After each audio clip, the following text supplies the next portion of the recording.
Heart অ্যাটাকের প্রেজেন্টেশনটা কিন্তু পুরুষদের এবং মহিলাদের আলাদা রকম হয়। পুরুষদের ক্ষেত্রে হার্ট অ্যাটাকের সিমটমস গুলো হলো একটা চাপ ধরনের বুকে ব্যথা, যেটা চোয়ালের দিকে ছড়াবে বা হাতের দিকে ছড়াবে, এবং ইউজুয়ালি সিমটমস গুলো কোনো পরিশ্রম করার পরে হয়।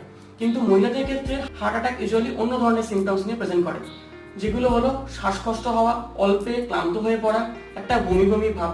বুকে ব্যথা হবে না একদমই না, কিন্তু বুকে ব্যথা হলো ইউজুয়ালি সেটা ছড়িয়ে পড়ে না, একটা শার্প লোকালাইজড পেন হয়। এবং কখনো কখনো মহিলাদের বুকে ব্যথার জন্য ঘুম ভেঙেও যেতে পারে।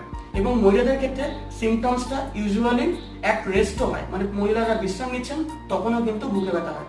হার্ট অ্যাটাকের ডায়াগনোসিস করা ইউজুয়ালি মহিলাদের জন্য ওই জন্য একটু ডিলে হয়ে যায়, কারণ মহিলাদের প্রেজেন্টেশনটা একটু সফটার সিমটমস।